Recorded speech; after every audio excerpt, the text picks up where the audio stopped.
Candidates and welcome to the YouTube channel of Government Crackers. तो आज हम बात करने जा रहे हैं एफकैट एग्जामिनेशन क्लियर करने के बाद 3 इंपॉर्टेंट पॉइंट जो कि यूजुअली कैंडिडेट्स के दिमाग में आते हैं। नेक्स्ट स्टेप्स 100 आपकी बात करेंगे एएफएसबी सिलेक्शन सेंटर्स की। दूसरी हम बात करेंगे कि कौन कौन से ऑफिशियल डॉक्यूमेंट्स अब आपको प्रिपेयर करने हैं।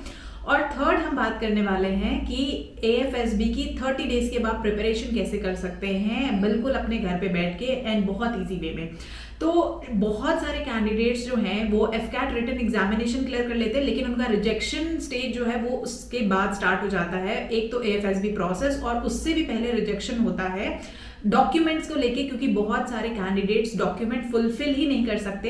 And AFCAT and AFSB I would tell you that it's really strict when it comes to document verification. वो एक्चुअली आपको एसएसबी में अलाउ भी नहीं करते हैं अगर आपने कोई भी डॉक्यूमेंट्स फुलफिल नहीं किया है। तो इस वीडियो में मैं डिटेल में एक्सप्लेन करने वाली हूँ कि आपको कौन कौन से डॉक्यूमेंट्स चाहिए, कौन कौन से सिलेक्शन सेंटर्स हैं, वहां पे आप कैसे पहुंच सकते हैं, और उसके बाद 30 डेज प्रिपरेशन प्लान जो कि आप अपना टाइम टेबल इसको बिल्कुल प्रिंट आउट निकाल के सेव कर सकते हैं and as it is follow कर सकते हैं, जो कि आपको काफी हेल्पफुल होने वाला है आपकी एसएसबी की प्रिपरेशन जर्नी में। तो जैसे मैं आपको बता दूं कि एफकैट क्लियर करने के बाद आप सब जाते हैं एएफएसबी में, जिसे कहते हैं एफओ सिलेक्शन बोर्ड, जो कि कॉमनली एएफएसबी के नाम से जाना जाता है, which is the final stage, जिसमें 3 पैरामीटर्स होते हैं। एक आपका स्क्रीनिंग डे होता है, दूसरा आपका डे 2 टू डे 5 होता है कॉन्फ्रेंस, और उसके बाद आपका रिकमेंडेशन के बाद मेडिकल्स होता है, फिर आपका मेरिट एग्जामिनेशन बनता है। तो ये आपके स्टेजेस हो गए। जिस तरह से नॉर्मल जॉब इंटरव्यूज होते हैं, एएफएसबी उससे बहुत अलग होता है। It's a 5 day entirely personality development test, और मैं पूरे वीडियो में बार बार पर्सनालिटी डेवलपमेंट टेस्ट बोलती रहूंगी, बिकॉज यहाँ पे वही कैंडिडेट पास होते हैं जिनकी पर्सनालिटी में एक्चुअली ऑफिसर लाइक क्वालिटीज होती हैं, जिनके अंदर ही ट्रेट्स होते हैं पोटेंशियल ऑफिसर बनने के लिए। सो जिनके पास ये क्वालिटीज होती हैं, जैसे कि normal leadership, responsibility, communication skills, confidence, initiative लेना, टीम वर्क प्रमोट करना, वो कैंडिडेट शॉर्टली क्लियर हो जाते हैं। और हाँ, मैं आपको ये भी बताऊंगी कि किस तरीके से असेसर्स ये कंफर्म करते हैं कि आपकी पर्सनालिटी फेक थी या फेक नहीं थी। अब मैं बात कर लेती हूँ सिलेक्शन सेंटर्स की। तो जैसे कि आपको बताया कि 5 सिलेक्शन सेंटर्स है एएफएसबी के। Dehradun AFSB 1, Mysuru 2, Gandhinagar 3, Varanasi 4 and Guwahati 5। तो ये 5 सिलेक्शन सेंटर्स हैं। पांचों की लोकेशन ऐसे है जहां आप इजीली फ्लाइट से, आप इजीली ट्रेन से या बाय बस पहुंच सकते हैं। और जो candidates first time AFCAT clear करके एएफएसबी इंटरव्यू देने जा रहे हैं, उनका AC3 फेयर रीइंबर्स हो जाता है। आप फ्लाइट से जाएंगे तो भी आपको पूरे फ्लाइट का फेयर नहीं मिलेगा। आपकी लोकेशन से जो आपके डिस्टेंस तक जाने ट्रेन का जो डिस्टेंस होगा सेंटर तक, वहां से 3rd AC का फेयर जो है वो आपको वापस मिल जाएगा। तो अब मैं डॉक्यूमेंट्स पे भी आऊंगी, क्योंकि क्या क्या डॉक्यूमेंट्स आपको कैरी करने हैं रीइंबर्समेंट के लिए, क्योंकि लास्ट मिनट बहुत सारे कैंडिडेट्स कुछ डॉक्यूमेंट मिस आउट कर देते हैं जिसको उनको फेयर रीइंबर्समेंट नहीं मिलता है। ठीक है, तो डॉक्यूमेंट्स की बात कर लेते हैं। देखिए, डॉक्यूमेंट्स की अगर मैं बात करूं तो सबसे पहले आपको एफकैट का एडमिट कार्ड लेके जाना होता है। उसके बाद आप एएफएसबी कॉल अप लेटर लेके जाएंगे। आप क्लास 10th की मार्कशीट, क्लास 10th का सर्टिफिकेट लेके जाएंगे। क्लास 12th की मार्कशीट, क्लास 12th का सर्टिफिकेट मैंडेटरी है। ग्रेजुएशन की सारी मार्कशीट, ग्रेजुएशन के सर्टिफिकेट्स, ग्रेजुएशन की डिग्री, ये सब आपके पास ओरिजिनल इन हैंड होनी चाहिए, और इन सब की 2-2 सेट एटलीस्ट जेरोक्स कॉपीज भी होनी चाहिए आपके पास। इसके अलावा आप अपने साथ फोटो आईडीज कैरी करिए। 2 फोटो आईडीज में कहूंगी आप लोग अपने साथ कैरी करिए, क्योंकि कभी कभी क्या होता है कि किसी फोटो आईडी में मिसमैच होता है। तो यूजुअली 2 फोटो आईडीज आप कैरी करिए, और उन फोटो आईडीज में इंश्योर करिए कि जो आपकी क्लास 12th या क्लास 10th में जो मार्कशीट है, जो आपकी डिटेल्स है, वो एंटायरली मैच कर रही है उन फोटो आईडीज के साथ, और उनकी भी 2 जेरोक्स कॉपीज रखिए। इसके अलावा अगर आप एनसीसीसी सर्टिफिकेट है तो उसे भी जरूर लेके जाइए, और अगर आप एम्प्लॉयड हैं, कहीं पे काम कर रहे हैं, तो जो एनओसीज हैं वो भी लेके जाइए। और अगर आपके कोई मेडिकल ग्राउंड्स है, कोई और रीजन है, तो उनके आप रेलिवेंट सर्टिफिकेट्स कैरी करिए। एक्स्ट्रा करिकुलर एक्टिविटीज आपने कोई की हैं, आपकी कोई अचीवमेंट्स है, तो वो सब ओरिजिनल में आप अपने साथ कैरी कर लीजिए। तो ज्यादातर डॉक्यूमेंट में मिस्टेक्स क्या होती है, मिसिंग यूजुअली होती है। सेमेस्टर मार्कशीट्स बच्चे नहीं लेके आते हैं, डॉक्यूमेंट के नेम में मिसमैच होता है, आईडी प्रूफ प्रॉपर नहीं कैरी करते हैं। तो अगर ऐसा कुछ प्रॉब्लम है तो आप पहले से ही जाके एफिडेविट बनवा सकते हैं, और एफिडेविट में जो भी आपका मिसमैच है, जो भी आपकी एरर है, उसका एक अंडरटेकिंग ले सकते हैं, जो कि कुछ टाइम के लिए एसएसबी में कंसिडर हो सकता है। तो एटलीस्ट आपको एएफएसबी तो अलाउ किया ही जाएगा देने के लिए, बट एक सर्टेन टाइम पीरियड आपको दिया जाएगा अपना डॉक्यूमेंट मैनेज करने के लिए। तो अगर आप वैसी सिचुएशन में हैं तो आप वो काम जरूर कर सकते हैं।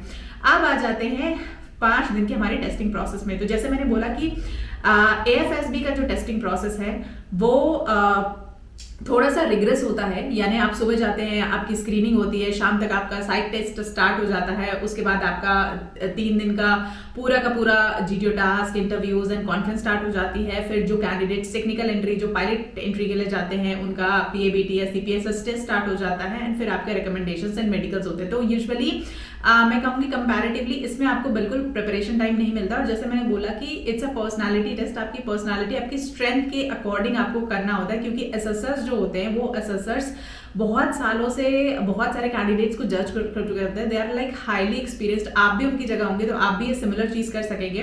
तो आपकी जो स्टोरीज हैं, आपकी जो थिंकिंग है, आपकी जो ओवरऑल बिहेवियर है, जो एटीट्यूड है, जो भी आपकी क्वालिटीज हैं, वो एज एन ऑफिसर लाइक होने चाहिए और वो बिल्कुल अलाइन करने चाहिए जो कि डिफेंस में एक ऑफिसर की रिक्वायरमेंट है। तो फिल्ट्रेशन इसीलिए होता है स्क्रीनिंग टेस्ट में, जहां पे आपको लिमिटेड टाइम पीरियड मिलता है और इसीलिए पर्सनलाइज्ड फीडबैक बहुत ज्यादा इंपॉर्टेंट होता है। और अगर आप AFSB की प्रिपरेशन करना चाहते हैं तो आप मेरे साथ कर सकते हैं 1-to-1 प्रिपरेशन। आप विजिट कर सकते हैं गवर्नमेंट क्रैकर्स की वेबसाइट को, वहां पे आपको FSB कोर्स इस समय मिल जाएगा और बहुत सारे कैंडिडेट्स ऑलरेडी एनरोल हो चुके हैं। और 1-to-1 मेंटरशिप ही है, इट्स नॉट इनटू बैचेस जैसे कि बाकी जगह होता है। तो 1-to-1 मेंटरशिप ही होती है और बहुत ही लिमिटेड नंबर ऑफ सीट्स हैं। तो आप जा सकते हैं और एनरोल कर सकते हैं वहां पे। तो आपको अब 30 डेज की प्रिपरेशन करनी कैसे है, किस तरह से आप एक पूरा का पूरा टाइम टेबल और स्ट्रैटेजी डेवलप कर सकते हैं। सबसे पहले इनिशियली फर्स्ट 7 डेज में फोकस करिए पूरे के पूरे AFSB प्रोसेस को डीप में समझना, हर एक टेस्ट के बारे में जानना, हर एक टेस्ट की रिक्वायरमेंट को समझना, अपना फाउंडेशन, अपनी नॉलेज को बिल्डअप करना और साथ ही अपने बारे में जानना। यानी मल्टीपल टाइम्स आप PIQ फॉर्म्स को फिल करते रहिए, मल्टीपल टाइम्स आप उसका ड्राफ्ट बनाते रहिए कि आप अपने PIQ में क्या लिख रहे हैं, किस तरह की हैंडराइटिंग आपकी हो रही है। ये सब कुछ आप अपने आप को ट्रेन करना वहां पे शुरू कर सकते हैं और खुद पे बेसिकली फर्स्ट 7 डेज में आप काम करना शुरू कर सकते हैं। पैरेलली आप अपना डॉक्यूमेंट का काम कर सकते हैं। उसके बाद जो नेक्स्ट वीक आता है, नेक्स्ट वीक में आप फोकस कर सकते हैं स्क्रीनिंग टेस्ट के लिए, क्योंकि that's the most important test. बाकी बच्चे यूजुअली फिजिकल स्टार्ट कर देते हैं, साइकोलॉजी टेस्ट स्टार्ट कर देते हैं, मगर अगर आप स्क्रीनड इन ही नहीं होंगे तो आपको ये सब करने से कोई फायदा नहीं होने वाला है। तो डे 8 से 14 आपका फोकस होना चाहिए एंटायरली कि किस तरीके से आपका स्क्रीनिंग का अप्रोच होगा, किस तरह से आप स्टोरीज लिखेंगे। स्टोरीज में भी एक ट्रिक होता है, एक स्ट्रैटेजी होती है और किस तरीके से वो आपकी पर्सनालिटी के साथ मर्ज होगी। आप जब स्टोरीज लिखें तो somebody should assess it कि कहाँ पे आप मिस्टेक्स कर रहे हैं, क्योंकि खुद जब स्टोरीज लिखते हैं खुद की गलतियां खुद को नहीं दिखाई देती, बट वही अगर शीट आप देखें अपने दोस्त को दे दें या किसी और को दे दें तो वो बहुत इजीली आइडेंटिफाई करके आपको आपकी स्पेलिंग मिस्टेक्स या कोई और गलती बता सकता है। So that is very common and that is human nature. तो आपकी स्टोरीज का फीडबैक आप असेसमेंट करा के उसके बाद आप अपनी प्रिपरेशन कर सकते हैं। OIR एंड OLQ टेस्ट के आप टाइम बेस्ड प्रैक्टिस कर सकते हैं। तो सेकेंड वीक में आपको एंटायरली इस पे फोकस करना है। थर्ड वीक में फिर आप धीरे धीरे अपने फिजिकल पे भी पैरेलली काम कर सकते हैं। मतलब डे 1 से आप फिजिकल पे भी कर सकते हैं, बट थर्ड वीक पे थोड़ा फोकस ज्यादा दे सकते हैं, थोड़ा स्टैमिना बिल्डअप कर सकते हैं, थोड़ा सा पुशअप्स, क्रंचेस, एक्सरसाइजेस ज्यादा कर सकते हैं और करंट अफेयर्स पे फोकस कर सकते हैं, क्योंकि फिर आपका टाइम पीरियड भी खत्म होने आएगा आपकी स्ट्रैटेजी के अगेंस्ट में, राइट। तो थोड़ा सा फिजिकल, थोड़ा सा वोकैब पे, थोड़ा सा आपके ग्रुप डिस्कशंस पे, थोड़ा सा आपके लेक्चरेट पे, इस तरह से टॉपिक्स पे आप काम कर सकते हैं, करंट अफेयर्स पढ़ सकते हैं और बहुत ज्यादा कुछ नहीं पढ़ना है, बट ऑब्वियसली आप सेक्शंस में डिवाइड कर सकते हैं। आपको अपने बारे में पता होना चाहिए, आपको अपने कलीग्स के बारे में पता होना चाहिए, आपके कलीग्स आपके बारे में क्या सोचते हैं, आपके पेरेंट्स आपके बारे में क्या सोचते हैं, आप उनके बारे में क्या सोचते हैं, आपकी स्ट्रेंथ्स क्या है, आपकी वीकनेसेस क्या है, ये सारी चीजें आप पता कर सकते हैं। उसके बाद लास्ट में आ जाता है कि आपका मॉक इंटरव्यूज। तो ज्यादा से ज्यादा मॉक इंटरव्यूज दे, ज्यादा से ज्यादा प्रिपरेशन करें, क्योंकि जैसे मैंने बोला कि चांसेस इस बार काफी अच्छे हैं रिकमेंडेशन होने के, प्रिपेयर होने के।